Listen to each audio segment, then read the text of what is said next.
नाज़रीन अहम ख़बर आहे high court bar association Hyderabad जे सालियानी चूंडुनि लाइ पोलिंग जो अमल जारी आहे। चूंडुनि में 13 सीटुनि ते 32 उम्मीदवार क़िस्मत आज़माए रहिया आहिनि। सदारती उहिदे लाइ एडवोकेट इशरत लोहार ऐं मोहम्मद सचल अहवान खे ऐं केबिल अखारी में मुक़ाबलो थी रहियो आहे। नायब सदर लाइ 2 उम्मीदवार एडवोकेट निसार अहमद चन्ना ऐं एडवोकेट मोहम्मद हसन चांडियो मैदान में लथल आहिनि, जॾहिं त जनरल सेक्रेटरी जे उहिदे लाइ 4 उम्मीदवारनि में मुक़ाबलो थी रहियो आहे।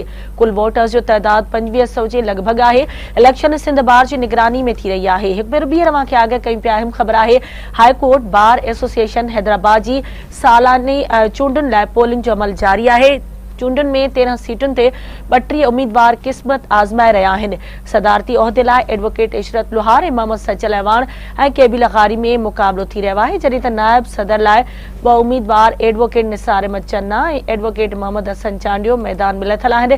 जनरल सेक्रेटरी जे उहिदे लाइ 4 उम्मीदवारनि में मुक़ाबलो थी रहियो आहे। कुल वोटर्स जो तइदाद 2500 जे लॻभॻि आहे। इलेक्शन सिंध बार जी निगरानी में थी रही आहे।